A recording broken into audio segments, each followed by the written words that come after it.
આગામી સ્થાનિક સ્વરાજ્યની ચૂંટણીને લઈને ચૂંટણી અધિકારી અનિલ ધામેલિયાનું નિવેદન સામે આવ્યું છે। તેમના દ્વારા આખી ચૂંટણી પ્રક્રિયાને લઈને માહિતી આપવામાં આવી છે।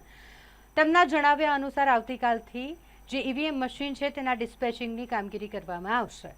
26 તારીખે મતદાન છે। આજે ચૂંટણી પ્રચારનો અંતિમ દિવસ છે। સાંજે 6 વાગ્યા સુધી જ આજે ચૂંટણી પ્રચાર થઈ શકશે અને તેવામાં તેઓ દ્વારા તમામ માહિતી આપવામાં આવી છે। અત્યાર સુધી 126 જેટલી પ્રચાર રેલીઓને મંજૂરી આપવામાં આવી છે। તેઓ દ્વારા એ પણ જણાવવામાં આવ્યું કે કઈ રીતે આચારસંહિતા ભંગની 20 જેટલી ફરિયાદ મળી હતી અને તમામનો નિકાલ કરવામાં આવ્યો છે। મતદાન અને ગણતરીને લઈ આ ચૂંટણી અધિકારીનું નિવેદન કે જેમાં તેઓ દ્વારા જણાવવામાં આવ્યું કે વડોદરા મહાનગરપાલિકાની જે મતગણતરીની પ્રક્રિયા છે તે પોલિટેકનિક ખાતે થશે અને નગરપાલિકાની મતગણતરી જે તે નગરપાલિકા વિસ્તારમાં થશે। આ સિવાય કઈ કઈ વ્યવસ્થા તંત્ર દ્વારા કરવામાં આવી છે અને કેટલા મતદારો મતદાન કરવાના છે, કયા કયા બૂથ છે, આ તમામની માહિતી આપી રહ્યા છે ચૂંટણી અધિકારી અનિલ ધામેલિયા। અને આગામી 26મી તારીખે મતદાનની પ્રક્રિયા હાથ ધરવાની છે।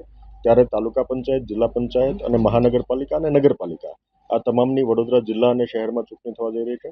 ત્યારે હું મતદારોને અપીલ કરું છું કે આપ સૌ મોટી સંખ્યામાં મતદાનની પ્રક્રિયામાં ભાગીદાર થશો। સવારે 7 વાગ્યાથી લઈને સાંજના 6 વાગ્યા સુધી મતદાનની પ્રક્રિયા હાથ ધરાવવાની છે।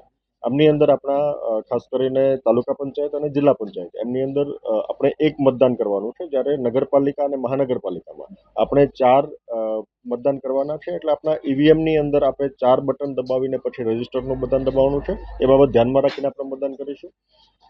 સાથોસાથ આપણે મતદાનની પ્રક્રિયામાં જે ડોક્યુમેન્ટ્સ લઈ જવાના હોય, વેલિડ ડોક્યુમેન્ટ છે, એમની અંદર આધાર કાર્ડ અને અન્ય ડોક્યુમેન્ટ્સ આપણા જે છે નિર્ધારિત કરેલા, નરેગાનું આપણું જોબ કાર્ડ હોય, આપણો પાસપોર્ટ હોય અથવા અન્ય ડોક્યુમેન્ટ્સ જે નિર્ધારિત કરેલા છે, 14 જેટલા આપણા અલગ અલગ ડોક્યુમેન્ટ છે, એ ડોક્યુમેન્ટ્સ પણ આપણે મતદાનની પ્રક્રિયામાં સાથે લઈ જઈશું।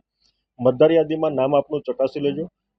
એસઆઈઆરની પ્રક્રિયા પછી સામાન્ય ફેરફાર બની શકે કે ક્યાંય કોઈ મતદાનના સ્થળમાં થયો હશે તો એ કિસ્સાની અંદર આપનું જે મતદાર યાદીમાં નામ હોય એ મતદાન મથક ઉપર આપણે મતદાન કરવા જવાનું છે। ઉનાળાનો સમય છે એટલે શક્ય હોય ત્યાં સુધી આપણે વહેલી સવારના ભાગે મતદાન કરવા જઈએ। વયોવૃદ્ધ મતદાતા હોય, કોઈ મતદાતાઓ બીમાર હોય, અશક્ત હોય અથવા તો પ્રેગ્નન્ટ વુમન હોય તો એ કિસ્સામાં આપણે ક્યુમાં ન ઊભા રહેવાની પણ વ્યવસ્થા કરેલી છે। પુરુષ અને સ્ત્રી માટે અલગ અલગ ક્યુ આપણે સામાન્ય રીતે કરતા હોઈએ છીએ। એટલે મોટી સંખ્યામાં મતદારોમાં ભાગીદાર થાય એવું સૌને આહવાન કરું છું। આપનો કિંમતી મતનો અવશ્ય પ્રયોગ કરો અને મતદાનની પ્રક્રિયામાં ભાગીદાર થાવ, લોકશાહીની પ્રક્રિયામાં ભાગીદાર થાવ એવું સૌને આહવાન કરું છું। આભાર।